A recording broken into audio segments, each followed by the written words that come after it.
And of course, it's happening between 9 o'clock and midnight. We do appreciate your company online with us this evening, and we're looking forward to you coming back on board after today and after tonight, and even Saturday and during the course of the week. And let's have a good time together. We're going to be pausing now to give you the late news right here on this station. Stay tuned. Let's do just that right now. Hi, I'm Genevieve. And I'm Kalisha. And we are the Chryso Praises. You're listening to NRP Media and Radio. Reaching you where you are. No boundaries, no limitations.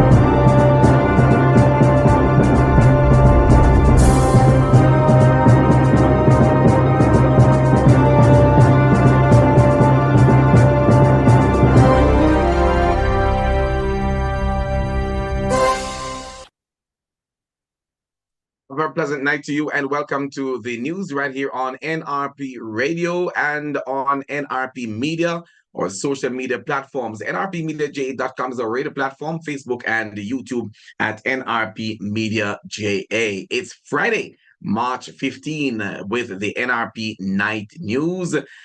Here are the details of the newscast. The government will publish on a specifically curated website, the FinSAC Commission archives comprising all of the evidence provided and the submissions made to the FinSAC Commission. This was announced by Minister of Finance and the Public Service, Dr. Nigel Clark, who said this will be done as soon as is practical possible. He indicated that all of this archived data will be put out in volumes, in chapters, in folders, and made available to the public in perpetuity. All right? Dr. Clark made the announcement while opening the 2024-2025 budget debate in the House of Representatives on Tuesday.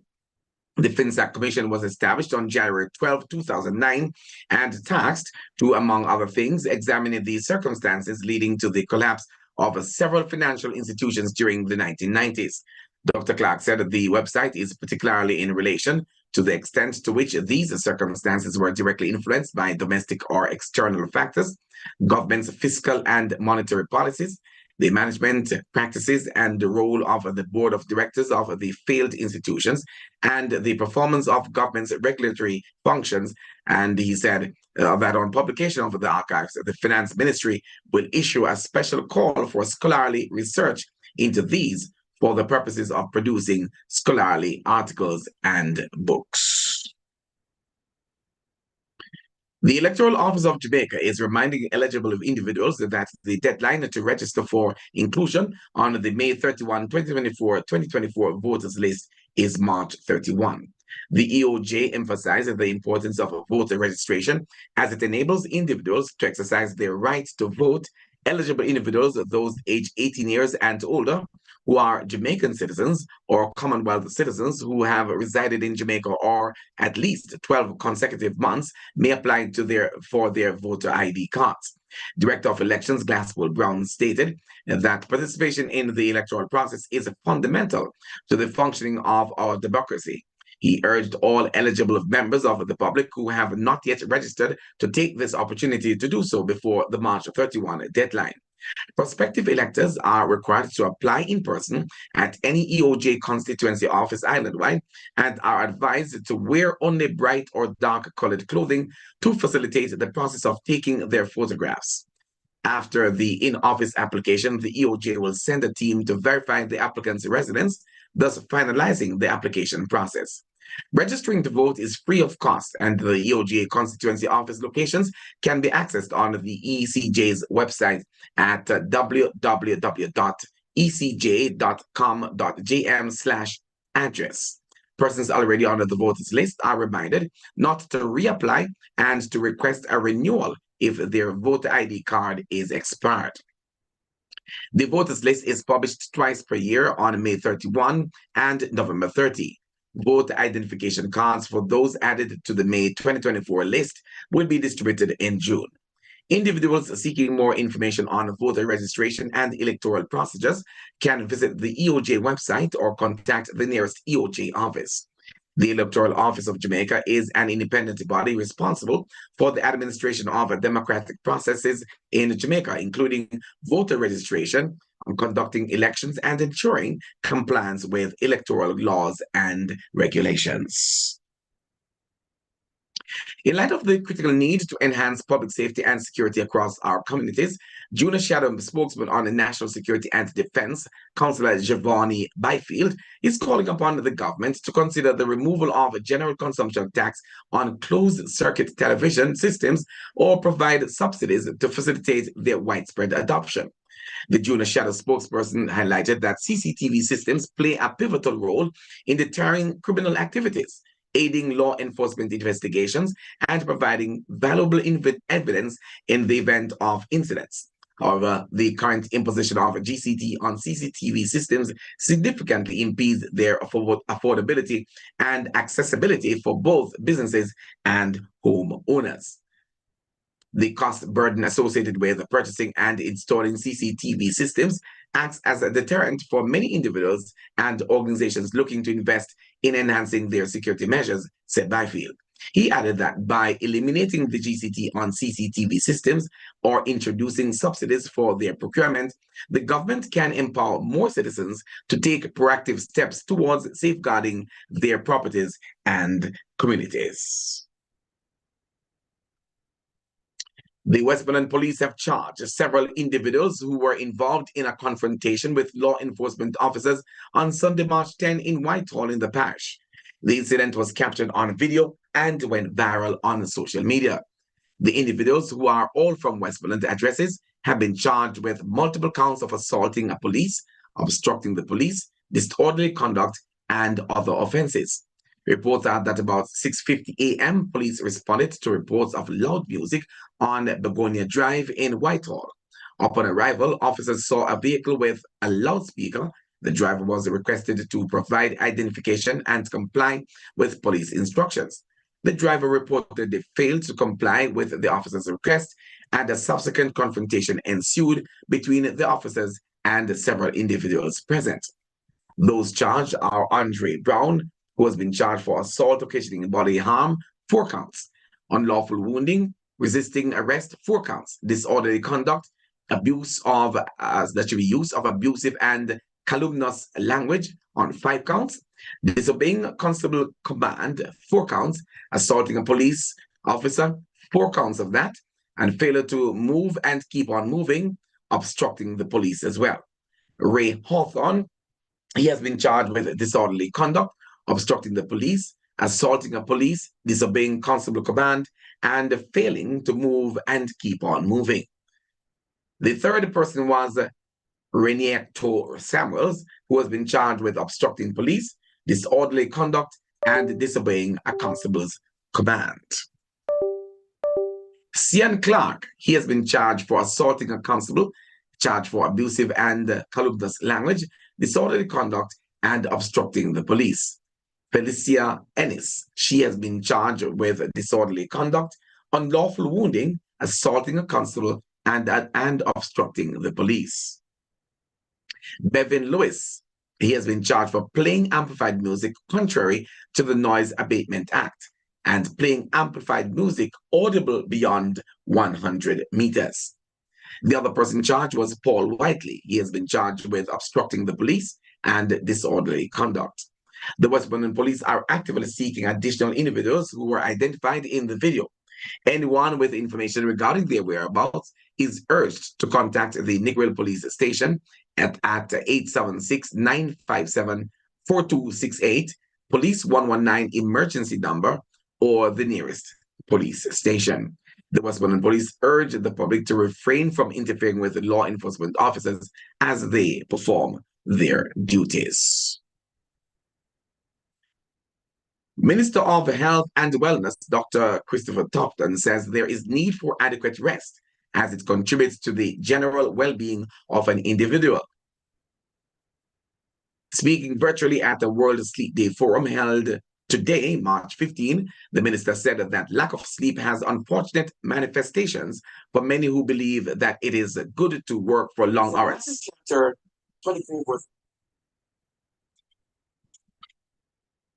Let's take the time signal and we come right back to you. This is NRP Radio. It is now 11 o'clock. Continuing the news, Minister of Health said that the lack of sleep has unfortunate manifestations for many who believe that it is good to work for long hours without the necessary sleep time. Dr. Tufton said that this will impact you negatively and you could get ill, adding that you could also end up with mental challenges. According to Dr. Tufton, quote, you get more out of work and out of effort by ensuring that you set aside time for rest and for sleep. It is a balancing act that has to be focused more on the rest component as opposed to what society tends to do, which focuses on the work component, unquote, added Minister Tufton. He pointed out that the ministry has been giving extra focus on wellness, which is a holistic approach to good health, with rest and sleep critical for a person's longevity. Sleep is a necessary part of our rejuvenation, and it is necessary for our mental health and for building our resistance to afflictions like non-communicable diseases. It is necessary to manage stress, and it is important for the overall well-being of a person, said the minister. World Sleep Day is an annual event intended to be a celebration of sleep and a call to action on important issues related to sleep, including medicine, education, and other social aspects such as driving, business productivity, and relationships. You're listening to the news right here on NRP Radio, your primary Christian source for news, sports, and the weather on nrpmediaja.com. Reaching you where you are. No boundaries, no limitations. And now let's give you some sporting information brought to you by Hepburn's Glass. They are located at 13 Chisholm Avenue in Kingston.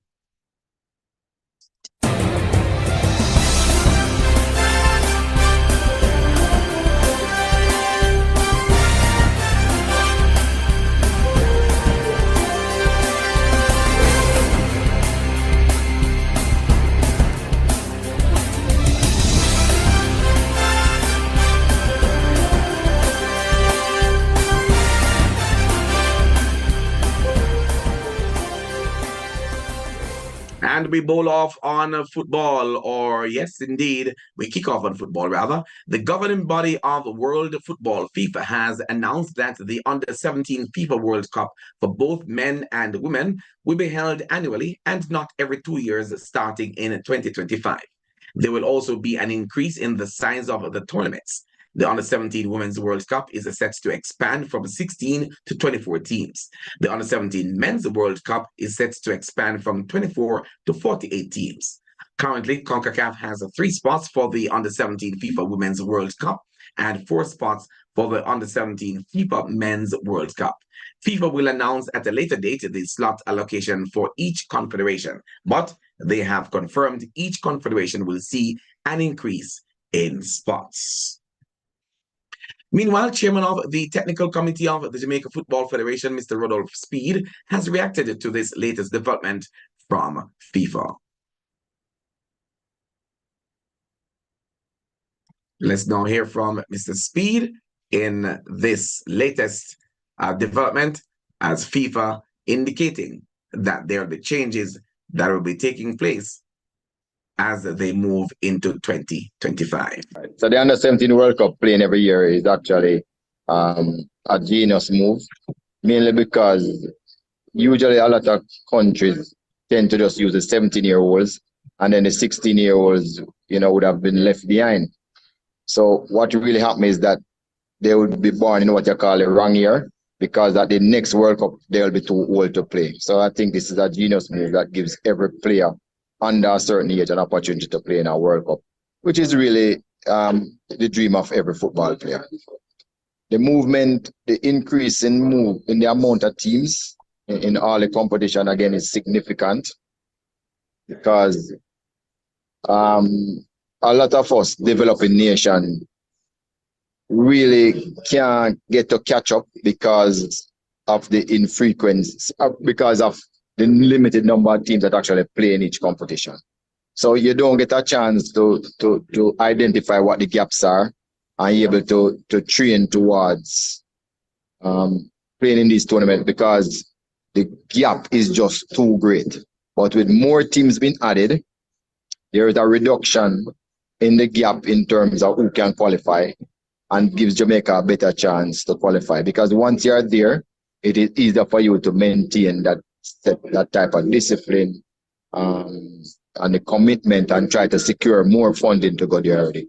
So it is really a good thing to go up to 48. I mean, in our region, there are some powerhouse teams. This will enable additional teams. I hope we get about 6 spots to be able to go to the World Cup because that will really be great for Jamaica as the country continue to try and develop another problem.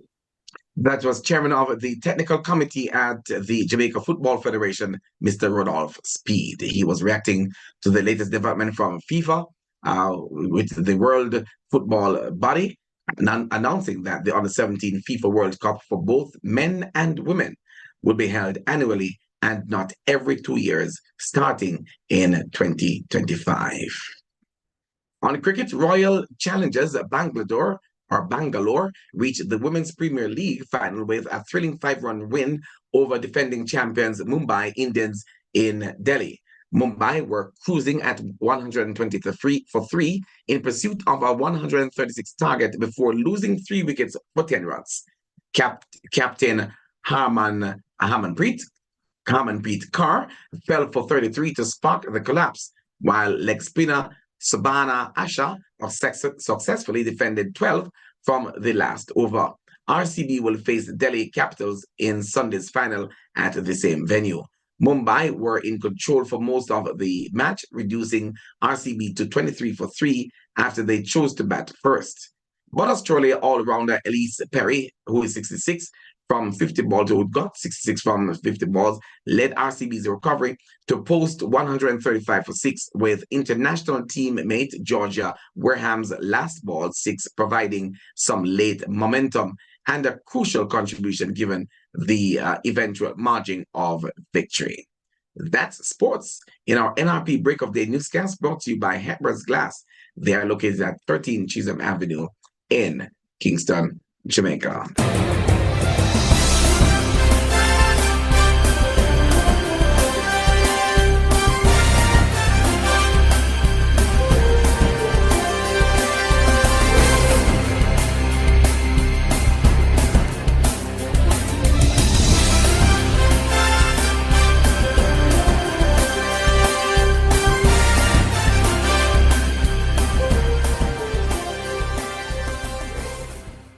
We want to thank you very much for staying with us right here on NRP Media and NRP Radio, broadcasting the late news right now. It's 8 minutes after the hour of 11 o'clock. We do appreciate your company. Thank you so much for joining us. Right at this time, we're going to be heading overseas and to hear a little bit from the international team of Voice of America.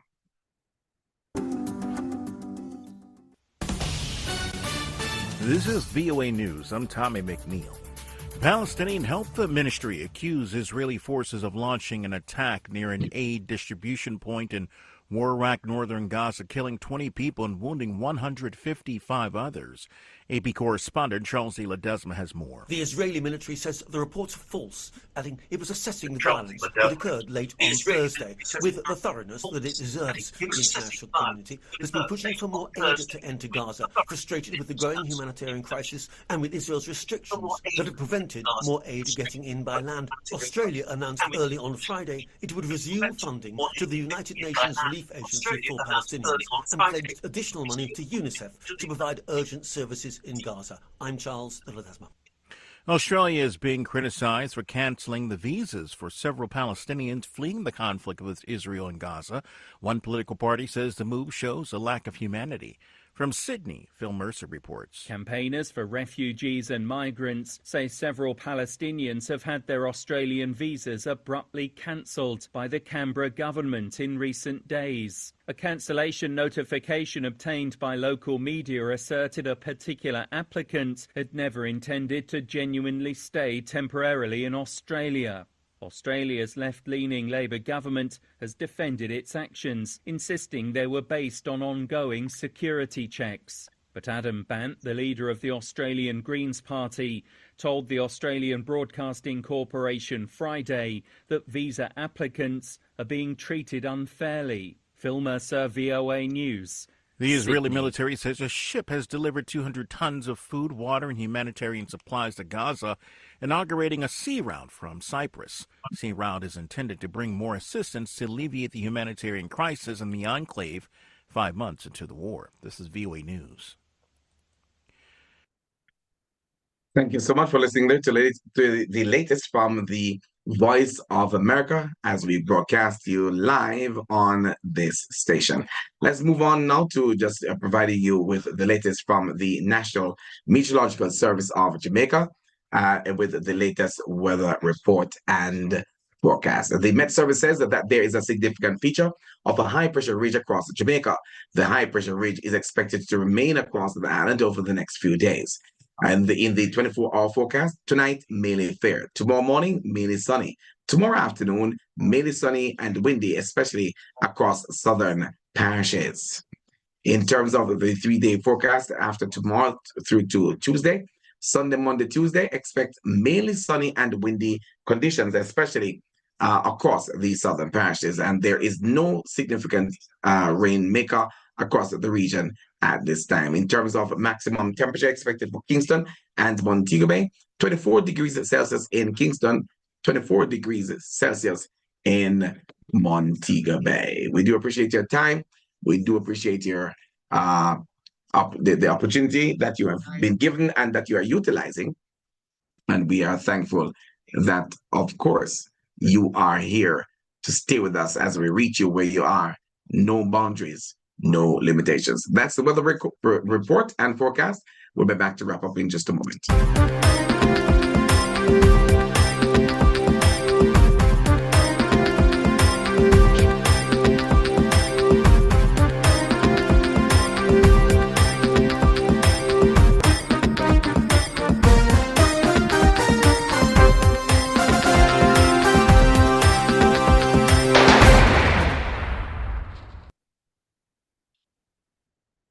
All right, so let's wrap things up with you now. And just tell you that the government will be publishing on a specifically curated website, the FinSAC Commission archives, comprising all of the evidence provided and the submissions made to the FinSAC Commission. That was announced by Finance Minister Dr. Nigel Clark.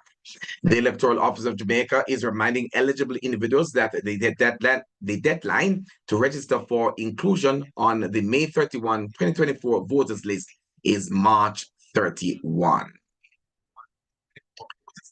In light of the critical need to enhance public safety and security across our communities, Junior Shadow spokesman on national security and defense, Councillor Giovanni Byfield, is calling upon the government to consider the removal of general consumption tax GCT on closed circuit television.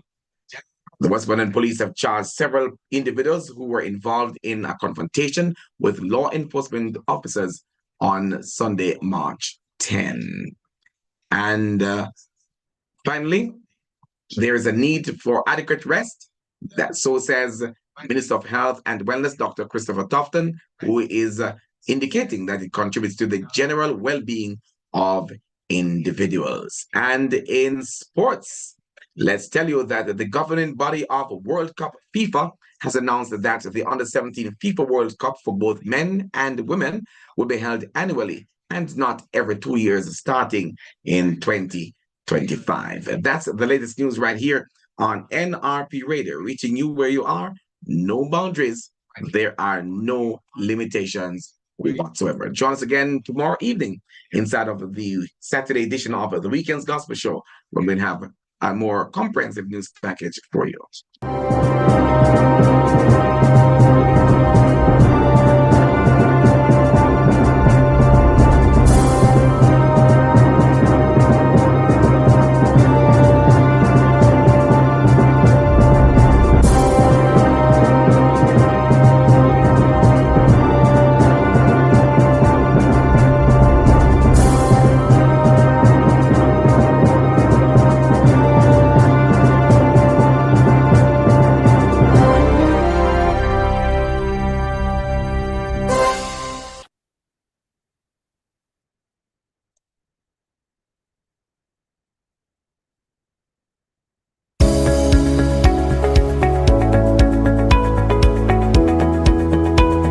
Ignite My Fire International Movement, in association with the National Religious Partnership Media and Radio, invites you, our radio listeners, connecting partners and friends, to join us for the new program, The Counselor and You, every Wednesday, 9 to 10 p.m. on this station. Come on in to the Ignite My Fire International Movement Zoom Room, YouTube channel, and Facebook page, and also listen to nrpmediaja.com. You can also view the discussion on the NRP Media JA YouTube channel and Facebook page as well.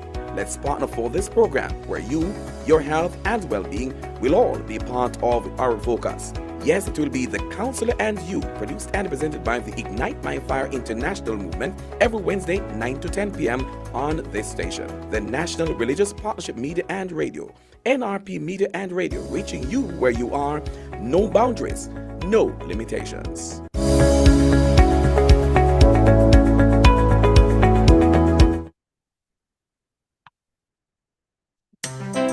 It's new. It's The Upper Room at 8 p.m. The newest and most riveting and engaging discussion program on biblical matters. Once again, right here on nrpmediaja.com every Sundays, 8 to 10 p.m. It's all about things you know, things you thought you know, and things you're not truly sure about. nrpmediaja.com, reaching you where you are. No boundaries, no limitations. All right, it's just about 16 minutes after 11 o'clock right here on this station. We appreciate your time. We appreciate your company. Stay with us. This is NRP Radio. Hi, I'm Geneve. And I'm Kalisha. And we are the Christ Praises. You're listening to NRP Media and Radio. Reaching you where you are. No boundaries, no limitations. 17 minutes after 11 o'clock. If you're just joining me, thank you so much for coming on board. We just presented the news right here on this platform, and we're going to be moving on over now to bringing you some more music inside of the feature tonight. And of course, we're changing pace. And we're looking forward to you benefiting from what we're going to be doing tonight. So if you've got greetings to send, let me know. Just come on over and be part of the program. We go until midnight. So we've got what? Just about 43 minutes to go on the program. Stay with me.